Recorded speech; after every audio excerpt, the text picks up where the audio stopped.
Hello and welcome to the Sideline Live podcast. My name is Orla Keeling and I am the host of the podcast, where every week we bring you a brand new episode with guests ranging from Olympic champions to local heroes, coaches, support staff and anybody involved in the world of sport.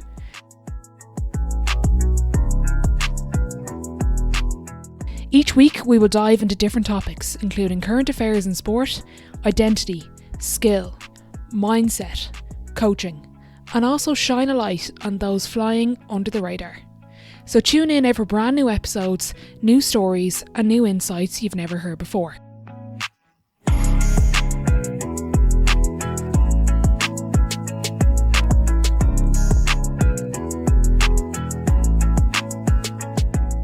Okay, delighted to be joined by Lúcas Ó'Ceallacháin. Lúcas, thanks for joining me. Give us your elevator pitch to the listeners. So my name's Lúcas Ó'Ceallacháin. I've been a long time away from Ireland. Currently live in Australia, where I work as a coach, developer, and consultant across a number of sports. But from County Clare originally, probably my career is divided in two big chapters, I guess. You'd have rugby for about the first 10 years of it, and then wrestling kind of for the second part. And then a couple of interesting tangents off the side of that as well. And now really working deeply in the coach development space on the east coast of Australia in the Gold Coast, which is very warm and sunny at the moment. And enjoying life out here. Yeah, I'm admiring the surfboards in the background of the video here on Zoom. Talk us through your career, just the trajectory to going from Clare to Australia, a winding path, but interesting nonetheless. Yeah, it's a long way from Clare to here, as they say. I guess I grew up in Shannon, which is a small town in Clare. And growing up, I grew up in a single parent family. I think my mom was trying to find something to keep us kids busy, so she put me into a few different things and tried lots of different sports and lots of different activities. And for whatever reason, rugby was the one that I took to and that I liked. I wasn't particularly good at it, but you can always tell when you go to kids practice and they say, you go out on the wing there now and see what you can do, and knowing that you probably never get the ball in the wet and wilds of Clare. So rugby was kind of my thing. My brother played rugby ahead of me and kind of followed a lot of his journey. So grew up playing in St. Stani's and then moved into Garryowen, which was the fancy club inside Limerick in the big city. So and rugby just took me interesting places. But actually, my kind of passion and interest was languages growing up. And so this would have been around 96, 97 when I did my leaving, and I decided I was going to go to Trinity and study Russian and classical civilization. So probably the most impractical degree you could design. The only guys I got to laugh at college were the guys doing theology. So we kind of going on that journey with languages got me involved in Russian, and then through a series of just weird and wonderful coincidences and events, I ended up in Kazakhstan working out there through a rugby connection. And obviously, having grown up playing a decent standard of rugby back home, got involved in the local rugby scene there and just got pulled into, ended up playing rugby out there, coaching, doing a bit of everything, and then gradually got pulled into like kind of coach development management. And at that time, Kazakhstan was really good at women's rugby, particularly. So it's breakup of the Soviet Union. So you can imagine they've got like all the old Soviet system, but none of the resources. And so I got exposed really early on. I hadn't planned on going on a sports career at all. My thing was always going to be languages and mythology was what I was into, storytelling and that kind of stuff. So yeah, just got pulled into that. And growing up kind of in their system, so I would spend like half of the year in Kazakhstan, half the year back home in Ireland, and doing a variety of odd jobs to kind of keep that dream afloat. And kind of when I wrapped up, when the body stopped stopped doing what it needed to do, and I stopped playing, I just got more involved in the admin side. Came back, did a master's at UCD. During that time, I worked for handball in Ireland for 3 years, so Olympic handball, team handball. Learned loads of stuff there, and then moved to Switzerland and worked in wrestling for about 7 or 8 years in a whole variety of roles, all the way up to Yeah, sorry, you were Switzerland. yeah.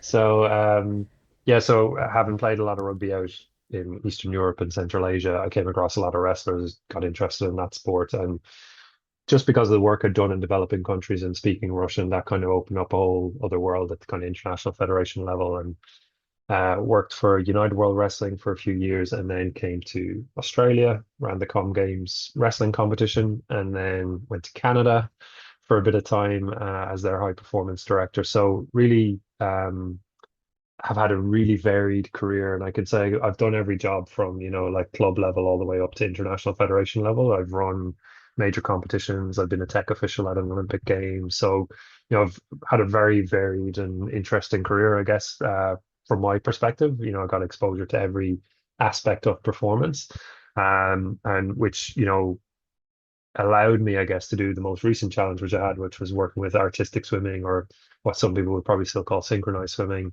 at the Olympics in Paris with the Australian team.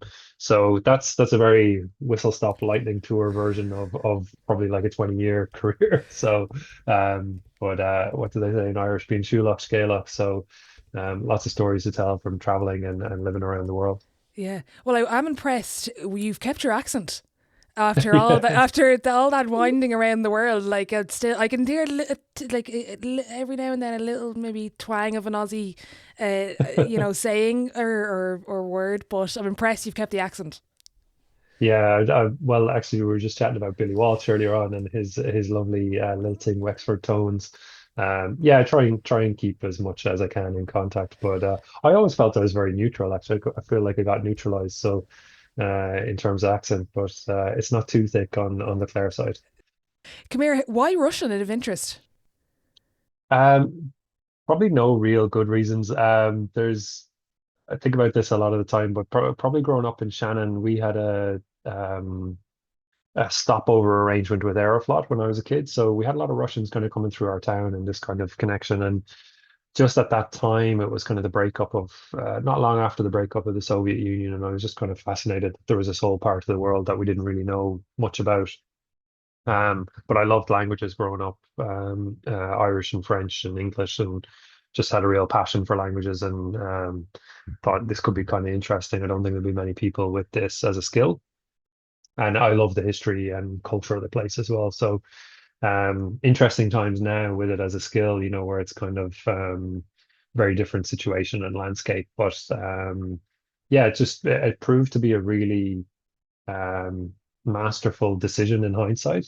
I didn't make it for the reasons that it ended up helping me, but when you're dealing with international federation and sport politics, and being able to speak Russian is a real asset. And even down to the fact that I got a phone call once from the FAI to go and translate for Trapattoni and the Irish team when they went to Moscow. So, the places something like that can take you, I think is really interesting. So, like I had no connection with soccer or football at all, and then to kind of get a call like that is pretty interesting. So to have that combo of sport and Russian has served me really well. I'm really grateful for it. That's mad, but it just shows you never know. And when you say out of interest, we will get into coaching and sport, but this is really Yeah. fascinating. When you were saying about I was actually only thinking about this a couple of weeks ago. It's great you brought it up because I'd listened to a little bit, not all the time, especially now, of Stephen Bartlett and the Diary of a CEO, and he's getting Mm, his podcast translated into different languages, and I think AI and mm, Spotify are doing stuff like that, mm. and kind of Google Translate and the way things are going. Just Yeah. when you mentioned it there, like the skill of knowing or being fluent in multiple languages, are we losing that skill now? Yeah, it's an interesting one. I think so, because context is really important when you're translating stuff. So, if you just directly translate things, you'll get the gist of something, but you won't quite catch the spirit of what it was intended with. So, when you just translate directly, you lose something, you lose a bit of feel and sense, and how it's going to land and how it's being received as well. So yeah, I think we're definitely losing something.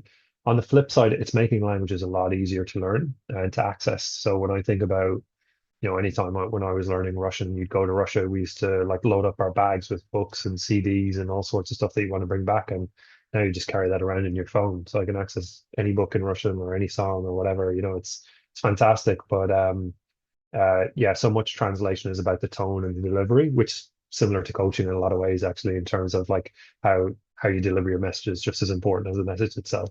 Yeah. You were saying your degree doesn't really translate to what you do now, but I actually think it does. Like while it was Russian, but the importance of the tone and the delivery and the language, it and the other piece you were doing as well, like it is just coaching is, the more I look into it, the more I talk to people, a lot of it is, it's not about what you say, it's how you say it and the storytelling. And Mm. am I right in thinking that the storytelling, not only in sport, but from the amount I see online in terms of corporates as well, storytelling is going to be this new, I don't want to say fad, but it's going to be something that businesses and people and teams want. Yeah, I think how we deliver our message now is going to be even more under scrutiny. You know, we're going to have to be better at it, and the originality that you can actually put into it is going to be a challenge for people. So I look at things like this is why I love when you kind of get cross-disciplinary stuff when you look at something from a different perspective. So if you look at something like Joseph Campbell and the power of myth and kind of his study of mythology, you know, all the myths of the world kind of have formulas to them, and so does every good story as well. And but then there's things like Vladimir Prop, who's a Russian guy who wrote Morphology, the folk tale, and he could break it down into these are all the steps of a hero story or a folk tale. And so the structures are there, and you can feed that into AI and tell me how I'm going to tell a great story about this, how am I going to get the emotional connection, all of those things. We still got to deliver the message, and you can't just read a script. So yeah, I think it's definitely a dying art. But as Irish people, I think it's one of our massive strengths. So I don't know, you're probably too young for that, Orla, but like I grew up on Eddie Lenihan as a kind of Shanachie who was on TV, did story time kind of at the end of the day. And kind of a full circle moment for me was he used to tell stories about Finn McCool and, you know, Balor and all this kind of stuff. And but he was a very emotive storyteller, fantastic guy. But years later, I realized he was the invigilator for one of my exams in my Leaving Cert at school because he was a school teacher, and I just couldn't focus on the paper because I kept thinking of him telling me about Balor and Finn McCool and all sorts of stuff in Cuchulainn. And but it's a natural skill set that we have as Irish people. We love music, we love storytelling, and actually as people working in sport, it's really, really important to be able to get those messages across because getting a connection through that story is vital. 100%. I unfortunately am a bit too young for that. I will look it up maybe after, but I was very fortunate to go to an Irish primary school, and there was obviously lots of storytelling, lots about Mm, Cuchulainn, and my granddad's in the west of Ireland, so there was lots of that in my household growing up, and still now. Sits us down and tells us all these stories, which I love. And I don't know if you've heard of Shania. It's a new mm, storytelling yeah, platform launched yeah, launched in Dublin, but worldwide. I actually think they're in Australia a good bit. You might be able I to think go to so. one. Yeah, I'll check them Yeah, out. So yeah, yeah. yeah, But no, I've seen it. Yeah, yeah. and there was actually a guy locally where I am, and I didn't go to school where I live locally, but he went to the school. No, sorry, he did a workshop when I was in secondary school because I didn't go to primary school locally, and a lot of the kids had known him from. He did some workshops in one of the local Mm, primary schools. He was a storyteller, and he came in transition year to our year and did a couple of pieces, and it was the first time I was really exposed to something more formal than, mm, you know, and kind of the workshop. And it was just, I thought it probably didn't hit mm, me at the time. I probably, because I was young enough, I was only like 15 in TY, mm. like it kind of all went over my head. But it is something that we are known for around the world. And the more I do this, the more I see people, especially in sport, we seem to really travel well. Well, probably because Mm. partially because we don't maybe very sometimes always value sports and people working in sport in Ireland, practitioners, but by God, we travel well, and especially in Australia. Geez, there's a lot of Irish people in Australia, but it's probably that storytelling piece and the communication that we're naturally good at, because there's no better. The stereotypical, where all the Irish in the pub having the crack, but a lot of that is storytelling and having fun. Yeah, and it allows for connection and relationships, which I think is, you know, that's why we've been so strong and so successful, I think, in things like, you know, international relations. We're kind of neutral, we're inoffensive. People are kind of, you know, we're English speaking, but we're harmless, kind of, you know, we don't have an agenda. So it opens up so many doors, but it is that skill of communication and, you know, in the various mediums that we have, whether that's story, music, or literature or whatever it is. But yeah, it's been incredible, and I think, you know, recently been reflecting a lot on that. A lot of coaching knowledge we have is kind of like folkloric knowledge as well. So it's kind of gets handed down from generation to generation of like, this is what I did when I was an athlete, and this is what my coach showed me. And, that mightn't be scientifically robust, but this is why we did it then, and this is kind of the science behind it. So I think that idea of things being handed down the generations in sport is has a bit of that in it, and that's probably the space we can gravitate towards. But recently, I'm seeing, and I'm really excited about that, is a kind of a harder edge to some of the stuff in Irish sport. So your Roy Keanes, your Gary Keegans, your kind of hard-edged people like that are still saying we can still have those things, but still have performance as well. And that's kind of the space that I play in now, is kind of getting that balance between kind of performance and well-being, and how do those two things go together, and not being too much on one or the other. But Mm. being able to tell great stories is a great way to kind of get people involved and get them connected to something that's kind of a higher purpose, if you like. Yeah, 100%. No, absolutely. I do want to ask, actually, of all the places you've been and the teams you've kind of been either involved in or kind of a fly in the wall situation like the Trapattoni Mm. Russian kind of, call, like what was the most impressive environment or group that found that balance really well and maybe implemented that storytelling piece as well? Oh wow, that's there's lots of good ones. I mean, I like one of the rugby league environments I've been into here in Australia is the Sydney Roosters. And rugby league is a real kind of it can be like kind of hyper masculine environment. Like there's women's rugby league with this the men's team. And but what I found there was the coach was really good at connecting with players and kind of getting them to do things which are incredibly challenging. So his name's Trent Robinson, and was just watching him operate and how he goes about his business, and kind of how they tell the stories of what they're doing, how they do theming, how they kind of frame things up in the environment. But the communication has, remember Gary Keegan telling me this a long time ago, it was clear, concise, and consistent. And that's what I observed. There was nothing lengthy or flowery, but it was delivering a really key message. But what I loved was the use of questioning by this coach, who was brilliant. Players would come in and say, "What do you want to work on today?" And the players will go, "Oh, well, I'm thinking of, defensive patterns for the game on Saturday." Great. And then they go off. And I remember asking afterwards, wow, like you're giving them the choice. He said, "Oh, it's not really a choice. I'm checking if we're on the same page." And just the smartness behind that. So making the player feel like he chose what he's doing, but actually they're going to do what the coach chose, because but he would also adjust if the player said something different. So I've been really impressed with them, the Sydney Roosters. I think they do an amazing job. But equally, I would look at something like a coach called Andrea Fuentes, who works with artistic swimming. She's now back in her native Spain, and she worked with the US artistic swimming team for the last Olympics. And every routine has a story behind it. So this is probably why I like it so much. But what they did was they did it almost like a movie release. There was like a poster coming soon, the USA team featuring this, and they brought the whole story to life. It was embodied in everything they were doing, so you could see it and touch it. And costumes were themed around it, music was themed around it, but everything they were doing, their training environment was incredible. So I think when you can embody whatever story or theme that you're telling, I think it's something really special.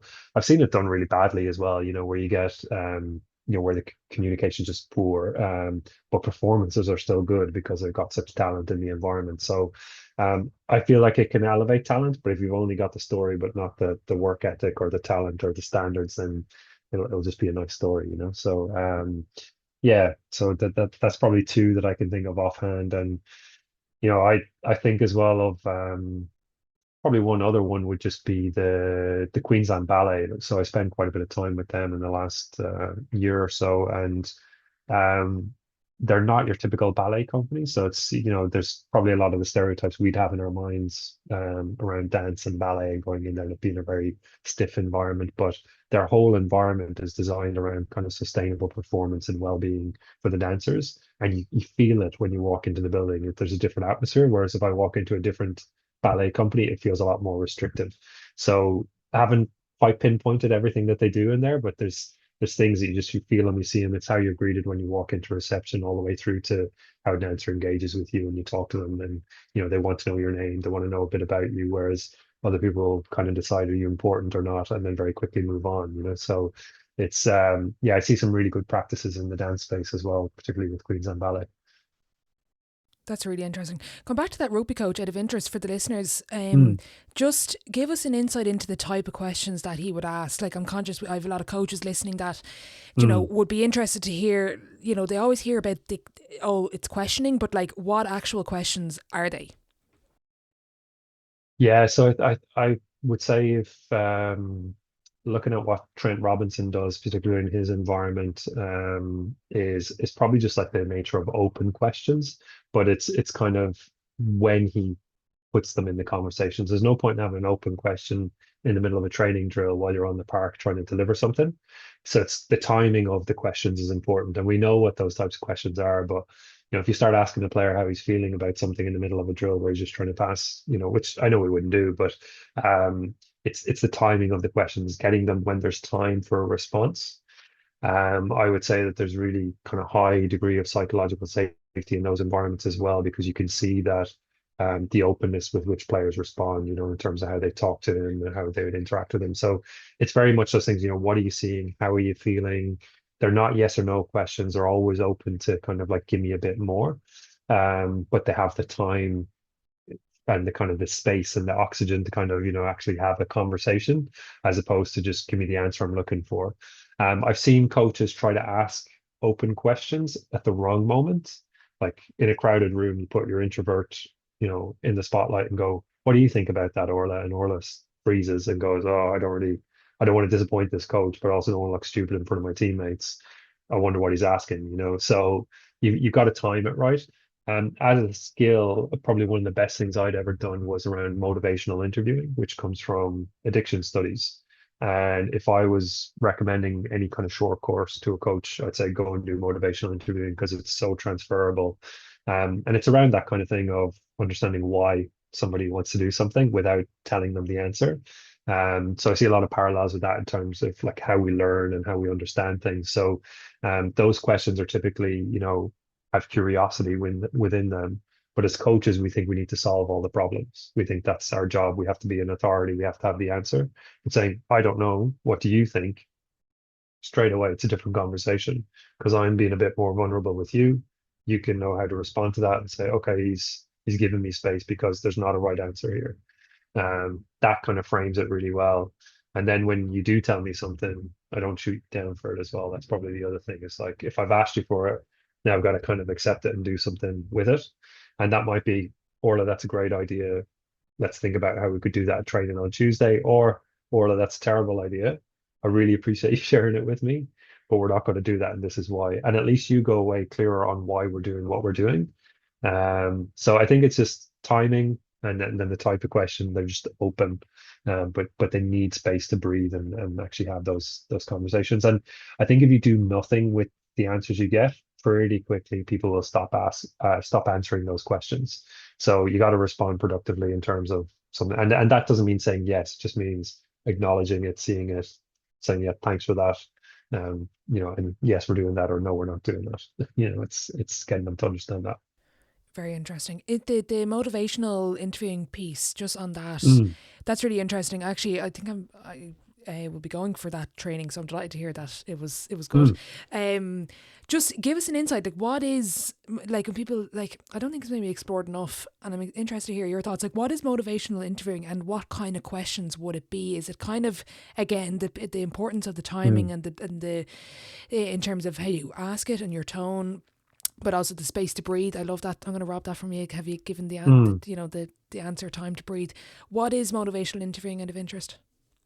So I mentioned it kind of comes from addiction studies, and if you take the example of somebody wants to lose weight, so they come to you and they say, I want to lose weight, and very quickly we know what works for losing weight. We're going to put you on this fitness program, this nutrition plan. We need to look at your sleep. We're going to monitor this. My first question, somebody like that sitting in front of me, will be, why do you want to lose weight? Why is this important to you?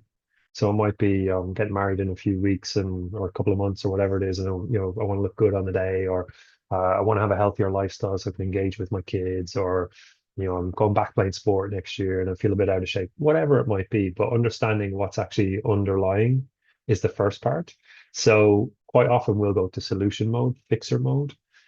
So if you're trying to quit smoking, everybody knows that smoking is bad for you. So me telling you that smoking is bad for you isn't going to be news. It's not a lack of information or education. It's not things that we don't know. It's we already know those things, but we hold this ambiguity in our minds of there's the kind of the pros and the cons. So I know it's going to be hard. Maybe I don't want to do that. I've tried before and it hasn't worked. Versus that would be really good if I didn't do that. And so we've all got that friend that we go to and say, you know, what should I do in this scenario? And if they go straight to the answer, usually your first reaction is, oh, but I don't want to do that, or you'll get defensive, or you'll. So motivational interviewing just allows that space to be a bit more, you almost come up with the solution yourself. So somebody who's a good experienced coach with a motivational interviewing style, they won't they won't offer the solution. What you're looking for in the conversation is kind of change talk, is what they call it. So what would you be willing to do? You know, how can we shift? Like, what would that shift look like for you? Why is that important to you? And then you're collecting those pieces, and then you're saying to the person at the end, you're saying, Orla, what I heard you say was it's really important for you because you get married soon. You know, you said that this is the time frame that you want to work on. Now, what's something you'd be willing to do to get closer to that? So, well, maybe I can train once more a week. Okay, great. How am I going to keep you accountable to that? So I'm not, I could have just started at that point, but we got there in the end. But now you're way more engaged in the solution than if I just drip fed it to you and said, this is what you need to do. So yeah, that's probably the simplest way to do it. And what's interesting is Steve Rolnick, who's one of the kind of foundational guys around that, he actually turned his attention to sport. So when I did my motivational interview and training, I was talking all about addiction studies and all sorts of stuff. Whereas now it's very much in the sports world. So I've seen it in there's a book around it for cricket, and there's one around just general athlete situations that you'll encounter as a coach. So great book. Steve Rolnick is the guy, you know, definitely will improve your coaching. And it will improve your coaching whether you're at a kind of in the pathway somewhere with younger athletes or at the top end with elite athletes, because you can kind of dial it up or dial it down as you need. Yeah. Well, how important is within that piece as well the body language when they talk about goals and what they do? I had a call recently, and it was said to me about, you know, in terms of talking about something, my body language changed Mm, when I was talking about one thing versus another and where my interest would lie. It was yeah. very interesting, and I didn't even notice it at the time, and it's really sparked something that I now look for when I'm talking with people. Now, very hard to do when I'm on the phone with someone. Obviously, if there's no Mm, visual element, you get a little mm. bit with Zoom, but particularly in person, I've really tried to like look at that now. How important is that, and just is there much? What's your experience of that?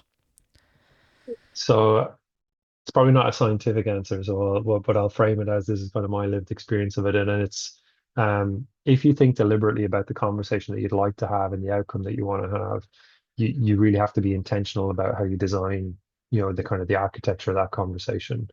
And I think one of the things is this is going to sound terrible, but I love difficult conversations. I really enjoy them because not because I like to give people bad news. And I was listening to Billy talking about, you know, giving bad news and feedback and stuff, and he's one of the masters at it because he's so disarming in terms of like how his approach is, but he's very consistent in his behavior.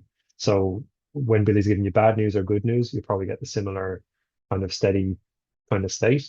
But he's never like out of control, you know, happy or angry. He's kind of consistent in it. So if you're suddenly behaving differently with a person that you normally interact with, I think that's one. So how do you be yourself is kind of something I look at. So then you have to think about, well, what do I need to be myself? And if something is a bit awkward, how do you acknowledge that as well? Like, this is going to be a bit of an awkward conversation. How do we kind of bring that in? But something as simple as seating arrangements, I think, is huge. So if we sit at a square table and we're on either sides of the table, or if we sit at a round table beside each other, you know, with the problem in the middle, if you like, they're very different. Whereas if we're on opposing, you know, looking at each other across the table, it can feel quite different. So little things like that in terms of how we set that up. And then yeah, the body language in terms of like how open are you, how's your posture, those things. But I think we give it there's a thing called the Kuleshov effect, which from my time in Russia I can share, which is they spliced the video like a film in the Soviet time where they put somebody's face and then a scene.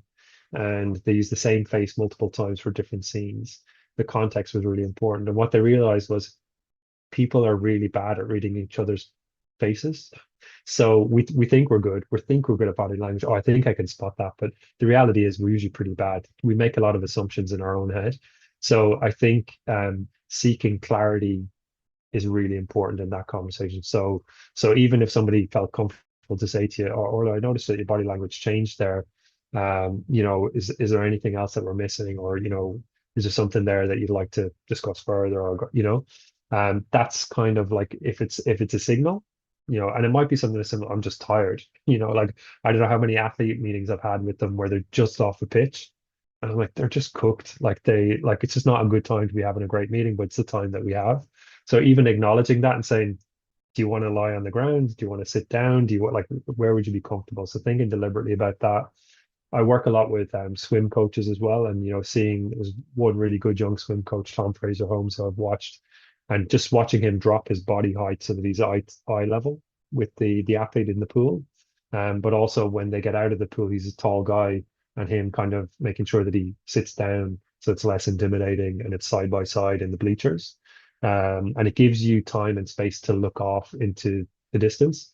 One of the things I do a lot when I'm online, which like somebody mentioned to me, was I stare off into space, which is quite normal when you're in a conversation. But online, it can look like, oh, he's checking if the postman's arrived with a parcel or whatever. So a friend of mine, Laura McHale, talks about, switching off your own camera during a Zoom is a really effective way to kind of stop paying attention to your own behavior. So we talk about body language as if we're thinking about other people's body language and how they, but actually a lot of the time when we're online, we're looking at our own and saying, oh, geez, what did I eat before I got on here?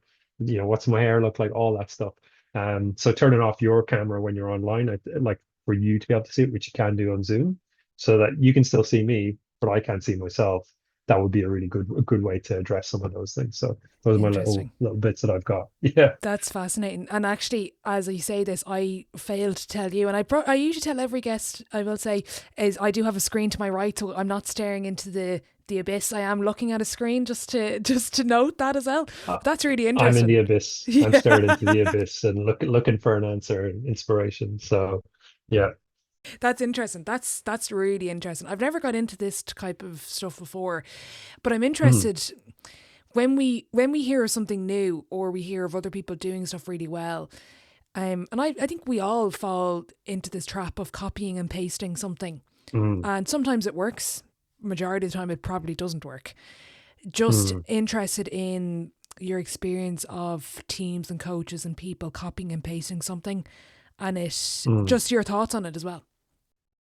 Yeah, it's really interesting because I was just chatting with a tennis coach earlier on, Mick Hurley, who's based in Cork there, and we were just chatting about this earlier on of the tendency just to, well, it worked over there, let's use it over here. And growing up playing rugby in Ireland, I don't know how many times we did drills or skills that came from New Zealand because somebody had seen the All Blacks do it or whoever, and I said, well, do we have the same skills? Is the weather the same here? What are the conditions? And so I think when you adopt things without really thinking about why you're doing it, if this is the answer, what's the question? That's kind of where my head always goes to. So if you think this drill is the answer, what's the question you're trying to solve with that as a coach? So I'd get curious about that in terms of how we adopt things. But the chat that Nick and I were having was around like belonging, and it's become such a popular term because of Owen Eastwood's fantastic book. And I love his stuff. I love that story. But I also kind of go, well, I'm not Maori. Like it's not my culture. Um, I really like the concept. What's something Irish that I can connect to that feels like belonging to me? And it's like we were saying, sometimes words don't translate, right? So when you say gra in Irish, it means a lot of things, but when you say I have a gra for something, only us Irish really understand what that means. So, whereas if you said that to somebody else, oh, it means love. Oh, you love what you're doing. Okay, great. But no, it's a different kind of love. It's a very deep-seated love. It's a real passion for something. So I think when we take concepts without really rigorously thinking about, would this apply in my space? Would it work? Would it help me? I think we miss something of us, and we don't make it genuinely ours. and then it's very hard to engage people in it. So I think yeah, I've seen a lot of it lately, particularly around belonging, and well-being and those kind of things are just pervasive in the system. And also we look at like the top 1% team and what they're doing, like if every team in Gaelic football trained like the Dubs, that'd be great, but they don't have the same playing population, same skills, whatever. Yeah, it's those kind of challenges that, what's your context and why does this matter to you here? Yeah. You've just ostracised yourself from the audience saying how the Dubs train. I'm delighted as a Dub. That's really interesting. The piece around if this is the answer, what's the question? I love that. I think that's brilliant. And I'm actually just nearly finished reading the book about the All Blacks from, I had James Kerr on and I read Legacy, but also their mental skills coach, Gilbert. Do Gilbert you have it? Tanoka, this one. Yeah. There you go. Yeah. Become Unstoppable. Did Yeah. you read it? Yeah, I've read it, and yeah, similarly, like I'm like so rich, like he's like it's an incredible environment and the stuff that I'm like, yeah, I really like that. But because I've worked in a number of different countries, like if I tried to do that in Russia, for example, or Kazakhstan or something like that, it probably wouldn't work. But if I took the kind of the core of whatever concept it is and explored that in a local context and made it our own, could totally work, could totally elevate it to something else. So I don't discount it because it's coming from somewhere else, but it's like how do we make sense of that, and kind of translate that knowledge into something local. So we were kind of half joking earlier on with Mick about we were talking about metaphors and things like that, and we were looking at there's people talk about the onion and the layers that you can peel back and kind of, and I was like, well, what about a potato? Like that feels like a more Irish thing, but even a potato is not really Irish. It's been imported from somewhere else. But the notion of a potato as a more Irish concept to talk about something than another vegetable or whatever. It's kind of those kinds of things that you can make it your own. You can put your own spin on it. I think that's actually how we generate and create new things, and that's the creative space. But if you just cut and paste or copy and paste, like you start wondering, well, why am I doing this? And I've seen it so often at just recently I did some work with triathlon, and like the top coach in the country here, he ran a session for the coaches that were in attendance. And I would say half of the coaches went straight to the whiteboard and took pictures of his swim set. But the swim set didn't really matter because he was coaching a group of athletes that were just there for a camp that he doesn't coach. So it was literally just here's a kind of medium intensity set. But lots of coaches are like, oh, this is the set that the world champion coach uses. I'm going to take that back to my environment for my 15-year-old who hasn't been training for 10 years to be a world champion. It's like, that's not going to land. So yeah, I just stop and think, why am I trying to get this? What's my actual question I'm trying to answer with it? So yeah, I think we can be guilty of it sometimes. And it's also like the time that it takes to have that kind of thinking and creativity as well, is that sometimes we're just time poor. And I don't envy coaches, the time that they have, especially like volunteer coaches. You're literally getting out of your car from work, going to training, and you've got 20 screaming kids coming at you for training. You just want to plan for what you want to do. So the time to actually stop and think about, like, why would I do that? Well, there's a drill over there that works. I'll take that. So time and place is important as well.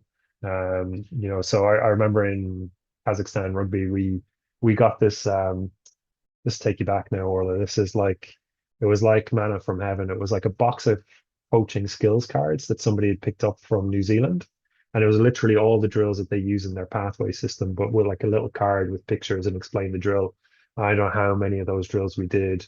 And then we didn't have a video. So we were like, does it work like this? Is that what it's supposed to do? Okay, let's try it. And then eventually there was stuff that landed and stuff that didn't. But we had time and willingness to kind of try stuff out. But sometimes you don't have the luxury of time or space to create. So so I'm not bagging people who copy and paste stuff. Sometimes that's what's going to get you through the next session until you get more creative space. But think about why you're doing it. If it's just because I don't have a plan, I need somebody to give me a plan, right, go for it. Yeah. You said something earlier I want to go back to. The piece around when you're in a room and you are doing that open style question, but maybe it's either the athletes are too young or maybe it's early days in terms of you being involved with the group and the relationship isn't there yet. How do you balance the room being silent without saying, or like, give me your thoughts? I'm putting someone on spot. And I don't think that's always the wrong thing to do. I think sometimes it can prompt and you're prompting the correct people. But I'm just interested in when it's early days and you're not getting that engagement, how do you develop that engagement really is the question. Yeah, it's not easy. So one of the things I try and do is to have a check-in and a check-out at the end of whatever I'm presenting or doing. And it sounds so simple, but in the professional sport world, like in the Olympic sport world over here, we all have athlete management systems, which I'm sure lots of sports have, but nobody tells the truth on them. Like, I mean, I was an athlete, and when I would fill that in, I would lie on it all the time. How are you feeling today? Oh, 8 out of 10. It's a game on Saturday. I want to play.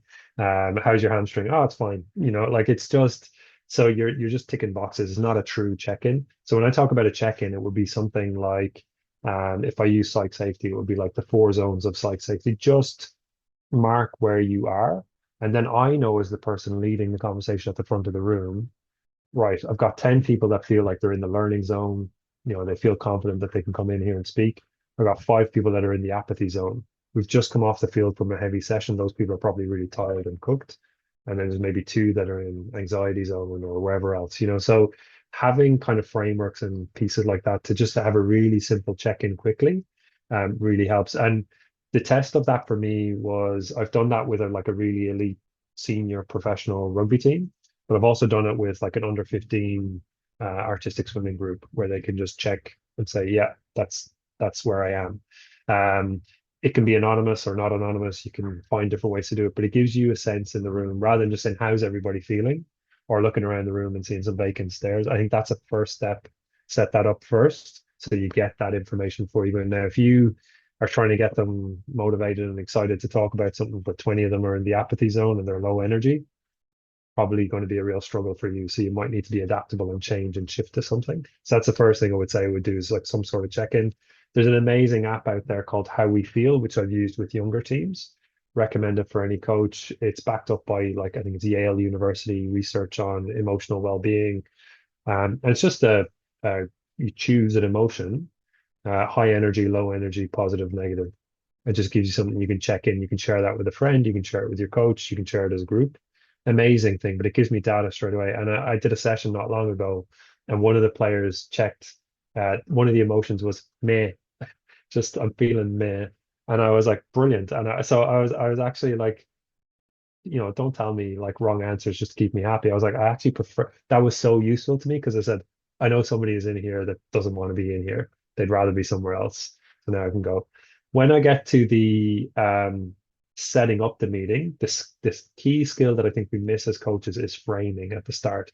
What's the meeting? What's it about? Why are we doing it? The same when we go on the field. What's the drill? Why are we doing it? How's it going to make me better? What's at stake? What are you looking for from people? Then the second part is inviting participation. So where you actually say, this is what I'm looking for. We want lots of ideas in this meeting. We want you to try stuff out. Or this is the meeting where I tell you what time the bus leaves and what to wear and what time dinner is. So I don't want any feedback. And then the last part is responding productively and actually closing that loop where you actually say, hey, thanks for that. We're going to take these ideas, we've documented them, we've captured them, we're going to do something with them.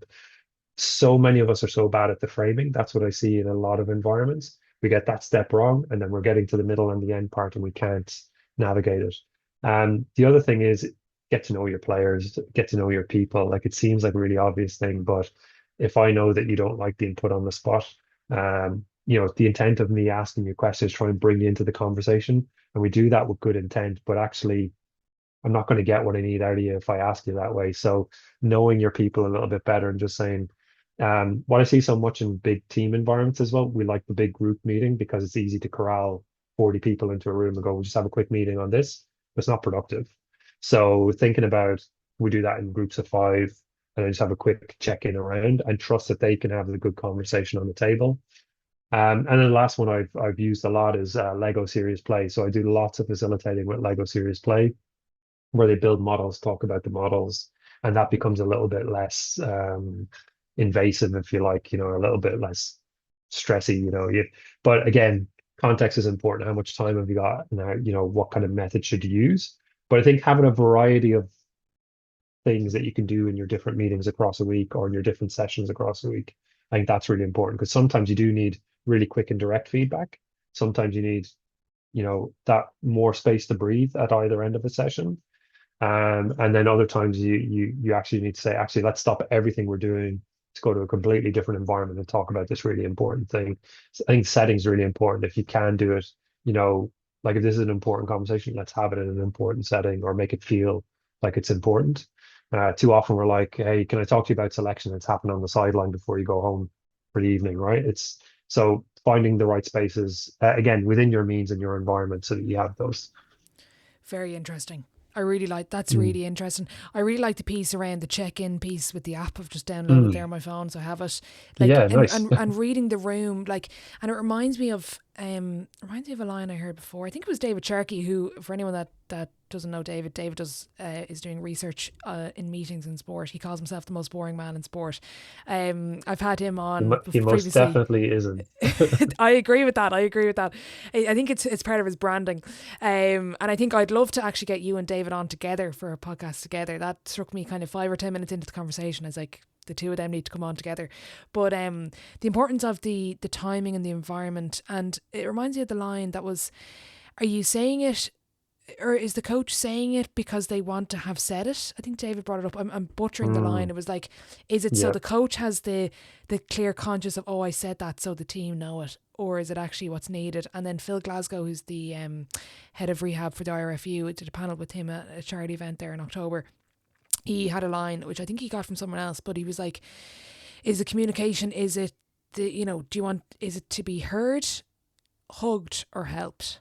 And I don't think we sometimes acknowledge that what do I want as the outcome from my what have I've just said? Like, do you want to be heard, helped, or hugged? And I love it. Sometimes I just want to be heard. I don't want a response. Don't tell Mm, me anything or I'll eat your head off. I just mm. want this to get out. But it's interesting. We probably don't look at that environment piece, the timing piece, like talking about selection on the side of a pitch being a prime example. And that sort of stuff. That's really interesting. It's the communication, the factors that are probably the most important, but yet we don't look at enough. I think the other thing, and by the way, love Dave Sharkey and the stuff he does, and catch up with him regularly. He's great, and I'm really excited to see what he does with his research. Um, what I try and get people to do, especially if it's a difficult conversation, is get them to play it back. So having been an athlete and been selected or deselected or been injured and getting bad news from a surgeon or a doctor or whatever, you kind of hear what you want to hear sometimes.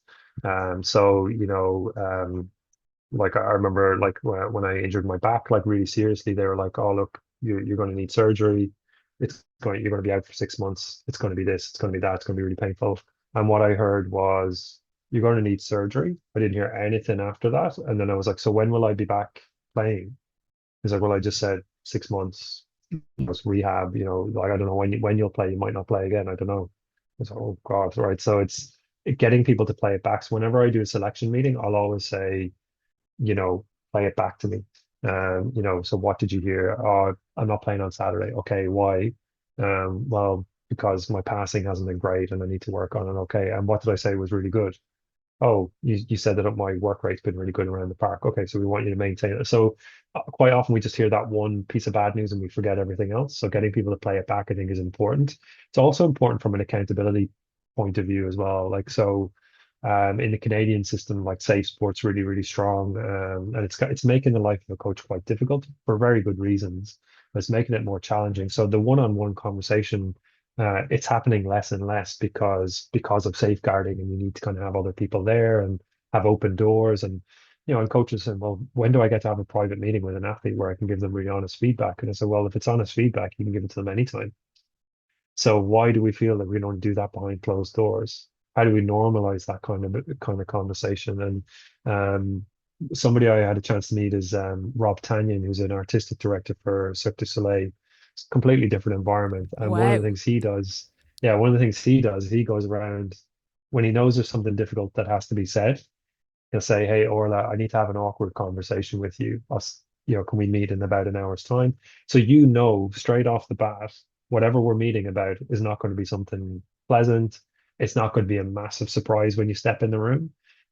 So I think that's something that I quite liked how he did it, because it was like, I'm just letting you know it's going to be an awkward conversation. It's not one of those, "Hey, great news, you're getting a pay rise." It's probably, we're gonna have to let you go or whatever it is.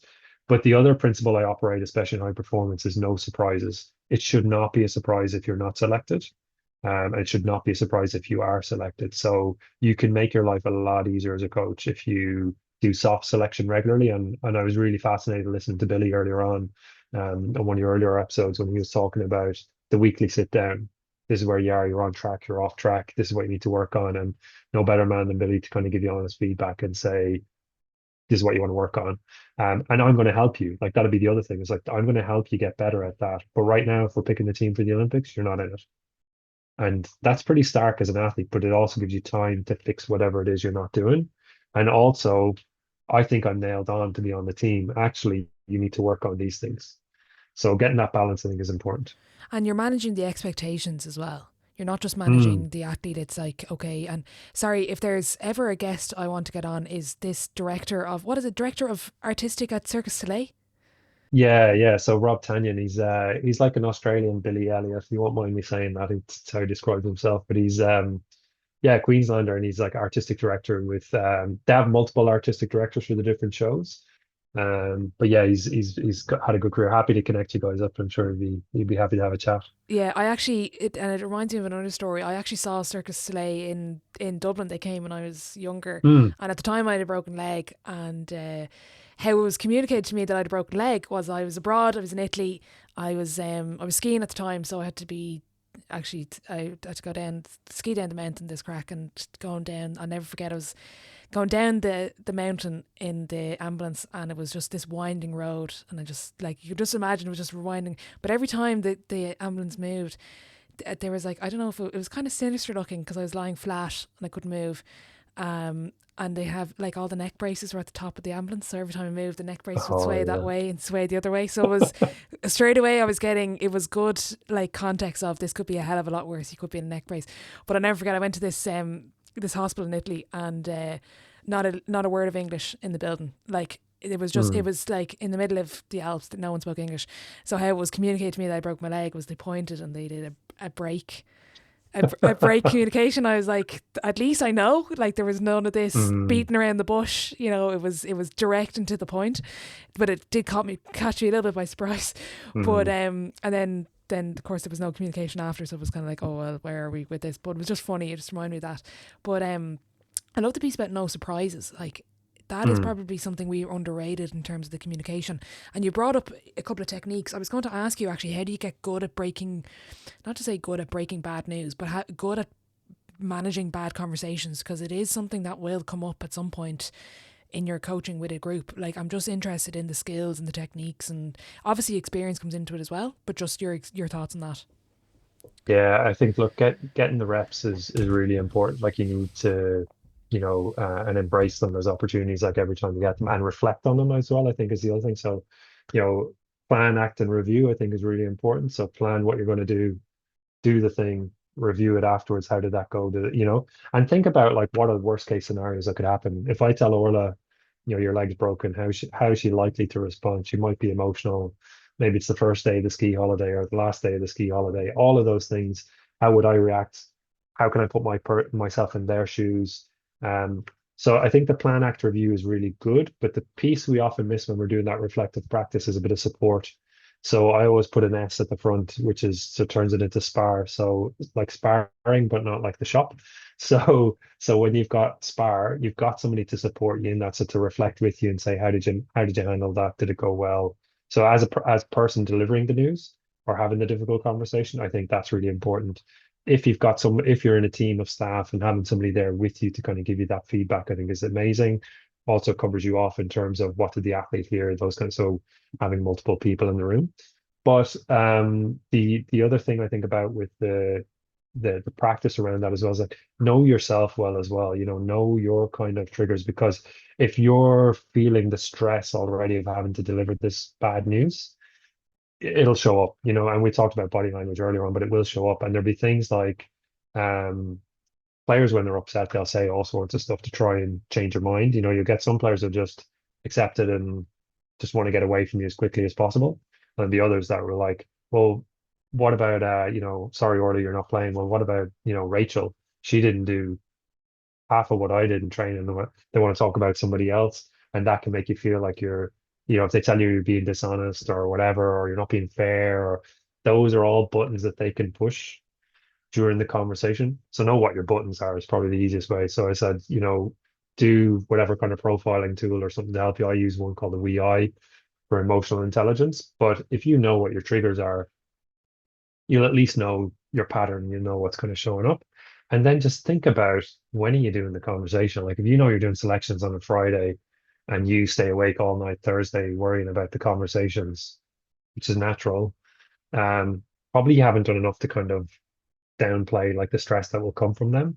But you have to think about your own physiological well-being as well. So can you do some breathing to kind of calm you down before you go in? Can you make sure you're hydrated, that you have water there? All of those little things just to make sure that you're in your best possible performance state to kind of support that person in the conversation. The other thing I've done a lot of work on is like my values are spree, gra, and cúnamh, so play, love, and care. And I kind of bring them into everything I do now. Telling somebody they're not going to the Olympics, there's not a lot of play involved in that. But for me, play is about movement. So have I moved that morning before the conversation? Have I gone for my run? Have I done my exercise? Whatever it might be. So that when I come into the love and the care section, I can actually live that and breathe it and kind of, bring it into how we manage it. I've had probably the most recent selection process I had to do was for the Paris 2024 Olympics with artistic swimmers. So they're pretty young here in Australia, like 17 to 21 is kind of the age group. And they've been training for 4 years. And at the end of year 4, you're telling them they're not going to the Olympics. So you can imagine absolutely devastating news. But one of the things we did, and they have lots of appeals in that sport of artistic swimming. So you get angry parents putting in, legal letters, all sorts of stuff. So knowing that when I went in, one of the things I did was I said, right, well, I want no surprises. So I want them to know what we're actually looking at to select a team. And I involved them in the process of making the selection policy. So even a 17-year-old athlete could say, I think these are the things that are important for a good team. And we talked with them about, well, how important do you think the coach's opinion is versus your opinion? What's the weighting? So we arrived at a kind of a 60-40 coach's perspective to, sorry, 40-60 coach's perspective to 60% objective criteria that was being assessed technically in the pool. Our coach is an Olympic medalist. She's been there and done it. We trust her a lot. We know she's really good. She's made you so much better. So we managed those two things and what was the criteria inside. And then when there would be things like a tie in selection or scoring or something like that, what would be the separators? How would we decide that? And then I got them to present that policy to me in their draft form. So the athletes actually presented it to me. So then I knew they understood what we were doing. And then after every tournament, we'd review that. Are you on track? Are you off track? And that just made it a lot easier to have no surprises. So I think involving your athletes in the selection process so they understand how it's going to work, but also how difficult it is for you. Like that you've got a tough job to do. They get a bit more understanding of it. And then think about what's happening after the difficult conversation as well. So where are they going off to? Is there something in place to look after them? A young coach I worked with from softball in Australia, she told me the story of when she was an athlete. They had a training camp in Tokyo pre-COVID, and that was when they were selecting the team. And when you got deselected, you would be in your hotel room in quarantine. And the next thing you'd be doing is leaving Japan and going to Australia for a 2-week quarantine on your own to think about why you haven't been selected. So you can imagine the stress of something like that. So they thought really deliberately with the group and the team around who's the person that you want to call first? Like what would be your first call that you put in? When do you want us to check in on you? Is it within 2 hours, 24 hours, 48 hours? Knowing that they're going to have to pack a bag and leave pretty quickly. So I think thinking about the aftermath of the conversation, like so something as simple as a box of tissues on your table when you're having a difficult conversation with somebody can make it so much easier. One other thing I've really struggled with lately, like I kind of go in my head and think, is this a good thing or a bad thing? But is when athletes get emotional, do you give them a hug or not? And we had a really big conversation about that when I worked in Canada with wrestling, because a lot of things was, oh, don't touch anybody, but at a human level, at a connection. So one of the things we'd said was we need to understand if that person actually even wants a hug in that moment, because you might be the worst person in the world to give them a hug because you're crushing their dream. But at the same time, it's a very human response. So, even that kind of conversation, yeah, if you get upset, how do you want that to be dealt with? If you have other staff, putting them on notice that, look, I've just had a difficult conversation with Orla. She probably needs a bit of time off. Just let her do her thing. Or don't do it before like a big training session as well. That's one of the other things I've seen. I've seen like in rugby environments, they've told the player that, you're not playing on Saturday. Now let's go and do the team run. And of course they just sulk the whole hour and they, go through the motions and they screw it up for everybody else. And so again, thinking deliberately about timing is really important, and what will happen after the conversation. Very good. Very interesting. Yeah, and what I love is about you've gone down different routes. You've talked about ballet, Circus du Soleil, Mhm. wrestling. They're not traditional sports, especially that I've had on the Mm, podcast. It's really interesting. mm, I'd love to know what, of all the groups you've been involved with, there's two kind of questions that come to mind, particularly for Irish sport. Conscious mm, of a lot of Irish listeners, also a global audience, but a lot of Irish. I want to know two things, right? One of the roles that you've seen or roles that you think is so important yet underrated within a group, and mm, also cheap ways to give it a professional feel. mm. So roles wise, and I'm not pitching my own work here, but I think I think a coach developer, and you can call it a coach developer or a mentor or a critical friend or whatever, but having somebody watch you coach, I think is one of the most powerful things that you can do. And it's got to be somebody that's going to give you like honest and critical feedback that's going to make you better. And you got to be open to the feedback. So that SPAR kind of model I was talking about earlier, like just identify somebody that you know and trust. You could say, come and watch me doing what I'm doing and give me some feedback on it. This is what I'm trying to do. Because even the the reflective conversation that you have will make you so much better. And that's a great skill that you'll have. So it doesn't have to be a paid person, it doesn't have to be a commercial thing at all, but like somebody who's good. And I feel like Ireland is getting more and more of those types of people in the system. So I think that's a huge thing that you can do. I think it's a really critical role.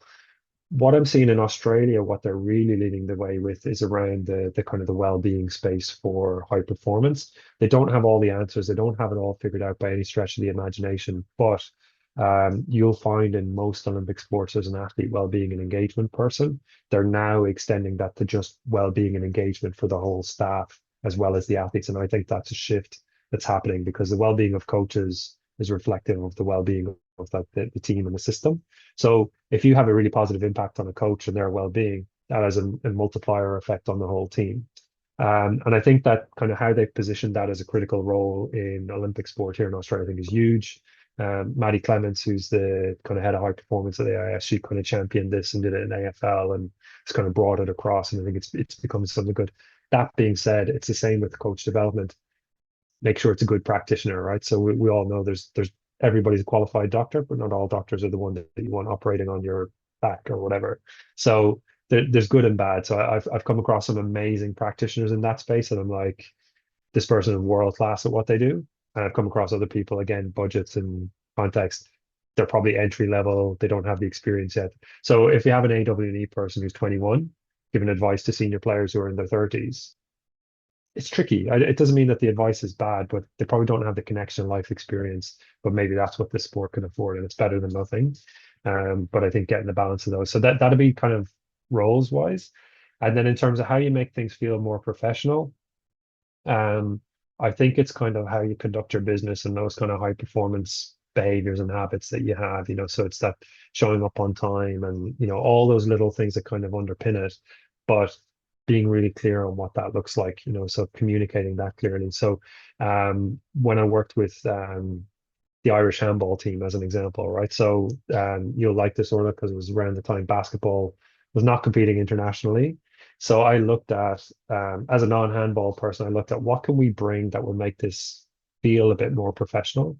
So I managed to convince Eddie O'Sullivan to come on as our performance director. I got Dave Matthews as our kind of strength and conditioning running coach. I got Steve McIver as our psychologist, all calling favors in from people I knew, to kind of bring it. And they felt like, oh, wow, we got a high performance unit. And I still remember we ran a camp in Barcelona because we had a coach from Barcelona. We ran a camp, and one of the players, I won't name them, but we got a few guys from basketball, right? And really added something in terms of what they could offer. But we were doing like a penalty shootout just for fun at the end of training in the main stadium of Barcelona handball. So big deal for us as Irish guys being there. One of the players was taking a penalty and somebody pulled his shorts down just as for a bit of a laugh. And I still remember the players getting read the riot act by the staff to say there was a woman up in the top stand with a pram with her kids watching you guys act the maggot, and da da da, and we're in Barcelona and all this kind of thing. And all of a sudden the players, oh yeah, got to carry ourselves differently and behave. Well, the thing they didn't realize there was never any pram or any stroller or anything like that. So it was the message was, we've put all this investment to you to kind of get you to these standards, but there's behaviors that we expect. By the end of time working with that team, they were policing all those standards themselves. So it wasn't us coaches or staff or anybody coming in and going, do this or don't do that, and giving them the rules. We're saying, how is that making you better? And we had a bunch of guys from Tala in the team who just loved to have fun, like they were brilliant, but sometimes you have to work, and it was like flipping the switch to that. So knowing when the fun moments are will allow you to be in the more serious moments. And sometimes we got it right and sometimes we didn't. But I think yeah, behaviors is really important. So auditing your behaviors and seeing them, and maybe not always policing them, but I think, having real clarity on what they are. And making sure that there's, again, time and space to talk about those things if they're important, rather than just, hey, we did a bunch of values and there they're written on the wall, off you go. Actually stop and think about them. What would that mean? What would it look like? How do we know if we're doing that well? How do we embody that? And to their credit, those guys they did a great job. Like at the end, the Irish handball team, in a short space of time, became quite competitive. So from where they were, it was night and day, because it was amateur hour when we walked in, and they turned it around really well. And a lot of them gone on to be really successful in other walks of life as well. So that's a nice result of, I think, things they learned in the environment. They might not have won a lot, but what they came out with was something a bit more tangible, actually. Yeah, it's actually funny you mentioned handball. I actually love handball. I was looking on the Irish Yes. handball website. Is there a club near me? But at the moment, I struggle with 7 days a week with what I do. I would need another 3 days to fit in handball as well. And I love watching it. I watch it every Olympics. I watch a little bit on YouTube when I can. I think it's a great sport. I love to play it competitively. Mm, So it's interesting you mentioned that, and it reminds me of a line I got from a brilliant coach, Coach Hootie. She's a strength and conditioning coach in Yukon. Just a legend. She was like, we have fun, our fun is working hard. And it's like, how do you, it's mm. like finding the fun in your environment. Lucas, I'm gonna need to bring this to a close, but I've loved this. Please come back for round Yeah, two and round yeah. three with David as well. We'll do a panel. I'm going to move on to the sideline seven, but before that, I do want to know, of all the places you've been in the world, what's one place? I'm kind of getting the travel bug, a little bit of an itch now to scratch with it. Mm. Give me somewhere a little bit off track that people don't know about that I should go and hit when I eventually do my big trip around the world. Oh wow. Yeah, I would probably say Kazakhstan, just because, it's probably not on your list at the moment. Yeah, just so much diversity in that country. You got like three time zones. It's massive. You've got deserts, you've got forests, you've got mountains, but amazing food, amazing people. Like, it's kind of it's a part of me that, like, I'll always hold really dear. But I find it's an amazing country. It's done amazing things, and um, they like the Irish there as well, which is always good. But there's, yeah, lots to see and do there. But also from a sport perspective, there's lots of kind of sports, like we were talking about. Wrestling, wouldn't be popular in Ireland, but you go to Kazakhstan, it's huge. So just getting that exposure to different sports and sport environments. They've also got like their traditional games as well. So they've got a game which is like a crazy kind of polo on horses, Oh, with I've a sheep seen that. carcass, which is, yeah, yeah. So there's lots of things that they do that you're not going to see anywhere else. But beautiful place and beautiful people. So I definitely recommend that up there. The other soft spot I have is Finland, but that's probably a lot closer and easier to get to. But I've been to Finland. It's a cool spot. yeah, yeah. So there's a lot, like coaching rugby up in Finland. Had some fun up there, and just seeing how they, you talk about introverts. Finns taught me a lot about communication, because they're so quiet and so reserved, until you get them in the sauna. So those would be my top two picks. Brilliant. Brilliant. That's really interesting. I'm going to actually, out of funny little anecdote. I'll send you a photo after. I managed to swap a pin when I was at the Paris Games with with a guy from Kazakhstan. I think he was a boxer. So I'll send you a photo Oh, after. So nice. I know I have and it's a Kazakhstan Paris 2024 pin, which I think is pretty unique of all the pins Collector's I got to item, I collect. reckon. Yeah. Absolutely. I'll Yeah. sell it to you there if you want it. I'm going to go through the sideline 7 in rapid fashion. Go for it. Same 7 questions at the end of every episode. I get the sense you're a quotes man, so I'm interested to hear what's your favourite quote. Oh, when you sent that to me or when I saw it coming up, I was like really thinking about this because I do like quotes, but actually the thing I like the most is Shannuckles in Irish. So when we had them on the sugar packs growing up, that was kind of the thing I looked at. But one of my favorite ones is just really simple. It's Mar of Latte, agus Mar of Gane. So dead with tea and dead without tea, and it's just some people are never happy. So I really like that one. So yeah, and in any kind of Shannuckle will usually get the mark of approval from me. Love it, love it. Question 2, best sporting event you've been to? I'm going to say the Paris Olympics for a couple of reasons. One was working there with the artistic swimming team and seeing that team really excel and deliver a performance was amazing. And the kind of journey we went on. But on the flip side, one of our reserve athletes, I got to go and watch the Irish women's rugby sevens team against Australia actually in the Stade de France, and it was amazing. But I did all my research at uni on rugby sevens, so it was a real full circle moment. So yeah, Paris is right up there. But I've been blessed and privileged to attend a lot of events. So I could pick anything in any year, but that's right up there. Class. I was actually at the Stade de France as well for the rugby sevens. I'm trying to remember who they played, but I can't remember. But it was an incredible atmosphere and just sevens. Mhm. I'm now hooked on sevens since that. I'd love to go to an event, and it's a pity the sevens program has changed in Ireland since. But I was looking at Dubai sevens as well and Cape Town sevens, just to go Mm. for the experience because it was a brilliant atmosphere. I can imagine what the tournaments are like. Question 3, biggest setback or challenge so far in your career, and how did you react to it? Um, so many, so many in terms of. I think probably the one that would be um,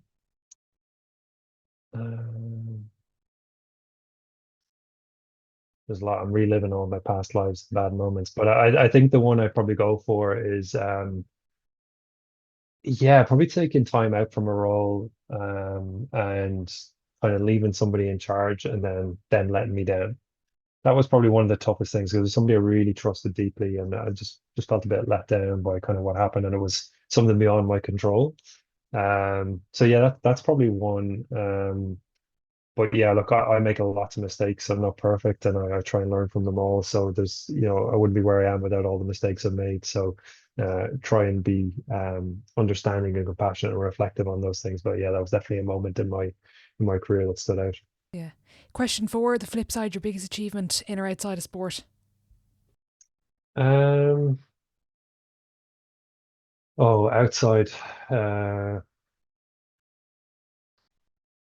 Yeah, I think probably like my biggest achievement is probably just working across a whole range of sports and a whole range of countries and just being able to do that and be successful at it as well. So not just having the opportunity, but if I go medal tally, it would be Wrestling Canada winning 4 medals at the World Championships, which was a record for them at the time. So that was pretty special to be involved with. Amazing. I didn't get to ask my favourite question. What separates the best from the rest? Behavior. Interesting. We'll unpack that in part 2. Question 5, advice to your 18-year-old self. Um, Train harder. Yeah, like I didn't really realize what a great opportunity I had, like to be an athlete and do things. And it probably could have been a lot better if I trained, a bit more deliberately. But also feels probably why I ended up where I was as well. So yeah, it's a tricky one. Interesting. I thought you were going to say make sure you do Russian. Yeah, yeah. Question 6, dream dinner guest and why? Probably go. Um, oh, Yeah, probably Joseph Campbell. So like I read so many of his books and listened to his voice so many times on podcasts and video things like of him, and just as a really yeah, we would share the passion around storytelling and exchange stories. So I'm sure that would be a good one to get that. Yeah. Brilliant. Final question. If your life was a book, which I think someday it should be, considering the career trajectory and the wind, even just a travel book, what would this chapter be called? Um, Green and gold. So they talk about the green and gold here all the time in Australia. You know, it's their colors, but for me, that's kind of like Irish high performance is green and gold. So I feel like I can secretly live the Australian side while still retaining my Irish side. And my Aussie citizenship is due in a few months, so I'll have both passports as well. So it'll feel like it's yeah, that'll probably be it's a green and gold chapter for sure. Amazing. I love that title. That's brilliant. If there's anyone listening that wants to reach out, where can they get in touch with yourself? Probably LinkedIn is the easiest way. So I'm Lúcas Ó'Ceallacháin. I'm pretty sure I'm the only one on there. If you spell it half right, it should take you there. And on Instagram, but I'm not there that much anymore, is Nibua Gandua, which is just lots of silly training videos and stuff like that of wrestling and all sorts of weird and wonderful stuff. But yeah, LinkedIn's probably the best one. Amazing. Well, I'll be sure to link it all in the description, and I've absolutely loved this. I look forward to part two and the episode with David, and maybe seeing you in Australia at some point. We'll see, or Kazakhstan. Yeah, absolutely. I look forward to all that. And thanks so much for having me on. Listen to a lot of episodes, really enjoy them, and I'm really impressed with your level of output and performance and the variety of guests you get. So keep up the great work, and thanks for having me. Appreciate that. Brilliant.